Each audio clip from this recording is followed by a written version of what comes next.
எல்லாருக்கும் வணக்கங்க.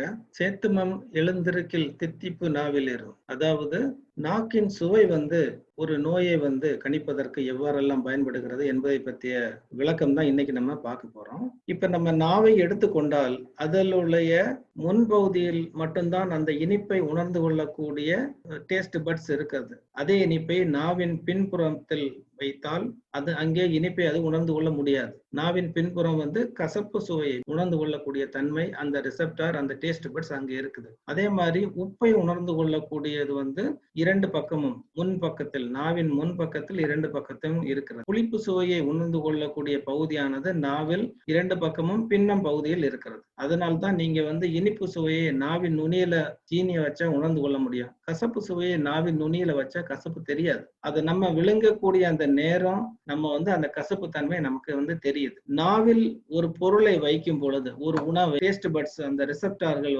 தூண்டப்பட்டு அந்த இதுதான் இந்த சுவை என்று சொல்லுகிறது. ஆக அந்த டேஸ்ட் பட்ஸில் இருக்கக்கூடிய டேஸ்ட் ரிசெப்டார்கள் தூண்டப்பட வேண்டும். அப்பொழுது அந்த சுவை தெரியும். இரண்டாவது, உணவு அல்லாமலே நாவில் நமது வாயில் உள்ள எச்சில், மூக்கு மற்றும் சைனஸ் இவைகளில் உள்ள சில செக்ரிஷன் கூட நமக்கு வாயில் விழும். ஆக வாயில் உள்ளே உள்ள சுரப்பிகள், தொண்டை மற்றும் மூக்கு இவைகள் உள்ள எல்லா சுரப்பிகளும் தூண்டி நமக்கு ஒரு சுவையை உண்டு பண்ணக்கூடிய வாய்ப்புகள் இருக்கிறது.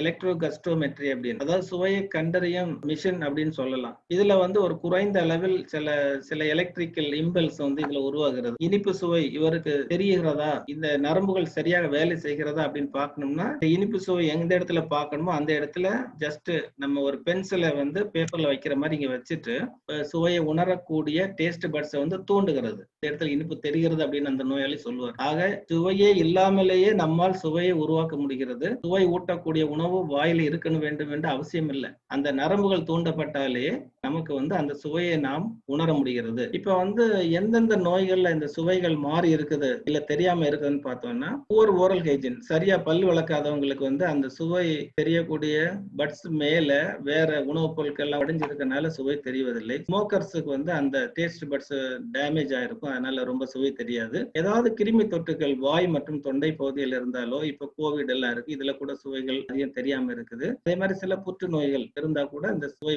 மாறி இருக்கும் இல்ல தெரியாம இருக்கும். அதே மாதிரி ரேடியேஷன், கேன்சர் நோயாளிகளுக்கு ரேடியேஷன் கொடுப்பாங்க, கீமோதெரபி கொடுப்பாங்க. அவைகள் இந்த டேஸ்ட் பட்ஸ் அழிச்சிரும். மூளையிலுடைய நரம்பு 9வது நரம்பு பாதிப்புக்குள்ளானாலோ ஏதாவது அறுவை சிகிச்சை செய்யும் பொழுது அந்த நரம்பு கட்டாயி போயிட்டாலோ இந்த சுவை இவருக்கு தெரிவதில் பிரச்சனை இருக்கு. நரம்பை பாதிக்கக்கூடிய பாம்பு கடிகள், நியூரோடாக்சின்ஸ் உள்ள பாம்பு கடியில் விஷத்துல இந்த சுவை தெரியாம இருக்கும். நாட்பட்ட நீரிழிவு நோயாளிகள், பல ஆண்டுகளாக நீரிழிவு நோயாளிகளுக்கு இந்த சுவைவில் மாற்றங்கள் தெரியும். அவர்களுக்கு சுவை சரியாக தெரியாது. வயது ஆவதை நமக்கு உணர்த்துகிறது. வயதாகிவிட்டால் மிகவும் ஏஜிங் ப்ராசஸ்ல கசப்பு சுவையும் புளிப்பு சுவையும் சரிவர தெரியாது. உணவு உண்டுட்டு அவங்க சாப்பாடு உப்பு உரப்பு இல்லாம இருக்கு அப்படின்னு சொல்லி சண்டை போடுவாங்க. ரேண்டம் டேஸ்ட்னு சொல்றாங்க. எந்த பொருளும் நாவில் வைக்காமலேயே அந்த நோயாளி ஒரு சுவையை உணர்ந்து கொள்வார். அப்படி தன்னைத்தானாகவே ஒரு சுவை இருக்கிறது அப்படின்னு அவர் உணர்ந்தாருன்னா அது ஃபேண்டம் டேஸ்ட். ஹார்டா டிம்பானி அப்படிங்கிறது டேமேஜ் ஆயிடுச்சு, ஆக்சிடென்ட் இல்ல சர்ஜரி இல்ல வேற ஏதோ இன்ஃபெக்ஷன், அவருக்கு ஒரு மெட்டல் வாயில போட்டு இருந்த மாதிரி இருக்கும். இல்லைன்னா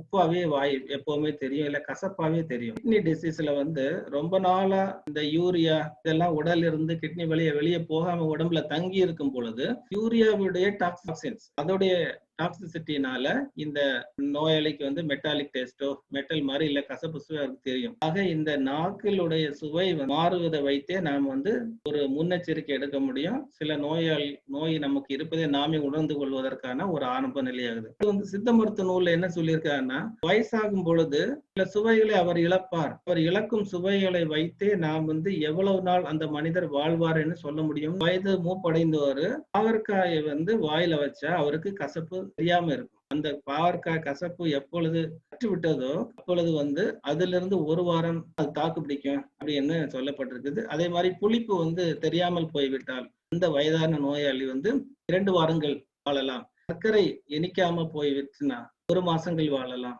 அதாவது இது ஒரு மூப்பை வயது அறிந்து கொள்ளக்கூடிய ஒரு டெஸ்டாக இதை சித்தர்கள் அந்த காலத்துல பயன்படுத்தி இருக்காங்க.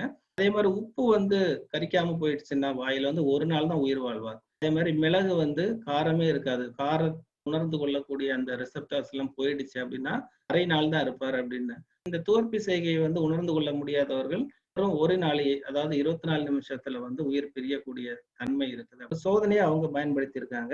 இப்ப நம்ம இத அன்றாடம் வந்து இந்த சுவை அடிப்படையை நம்ம சித்த மருத்துவத்துல எப்படி பயன்படுத்துறோம்? சேத்துமம் எழுந்திருக்கில் தித்திப்பு நாவில் ஏறும். ஏத்திய கசப்பு மீறில் எலும்பிடும் பித்தமாம்.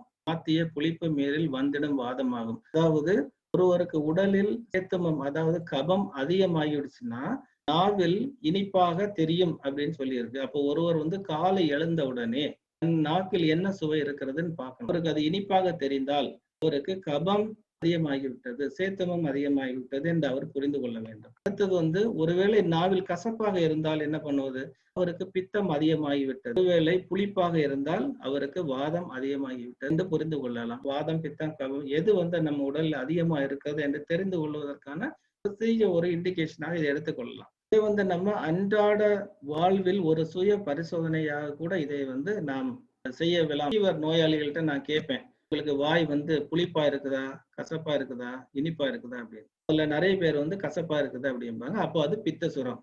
லைன் வந்து சேத்துமம் தண்ணீர், பித்தம் தீ, காற்று வாதம். இப்போ ஒருவருக்கு நாகுல வந்து இனிப்பு தெரியுது அப்படின்னா அதிகமாயிடுச்சுன்னு அர்த்தம். அப்படின்னா நீர் பூதம் அதிகமாக உடம்புல இருக்குன்னு அர்த்தம். அப்ப நீர் பூதத்தை குறைக்கணும். ஒருவருக்கு கைப்பு அதிகமாக நாக்குல தெரியுதுன்னா பித்தம் அதிகமாயிட்டு, அதாவது அவருக்கு தீ பூதம் உடம்புல அதிகமாயிருக்கு அப்படின்னு அர்த்தம். இப்போ ஒருத்தருக்கு புளிப்பு நாக்குல தெரியுதுன்னா அவருக்கு வாதம் அதிகமாயிட்டு, அதாவது அவருக்கு காற்று என்ற பூதம் வந்து அதிகமாயிட்டு அப்படின்னு அர்த்தம். 3 பூதங்களிலும் எது அதிகமா இருக்கிறதோ இந்த பூதத்தை நாம குறைக்கணும். அதுதான் அதுக்கு ட்ரீட்மெண்ட். ஒருவேளை உங்களுக்கு இப்படி ஏதாவது ஒரு டேஸ்ட் மாறுதல் தெரிந்ததுன்னா கண்டிப்பாக சித்த மருத்துவத்தை நாடி பார்த்து மற்றும் மற்ற குறிகுணங்கள் எல்லாம் பார்த்து சரியாக சிகிச்சை நீங்க மேற்கொள்ளலாம். வணக்கம்.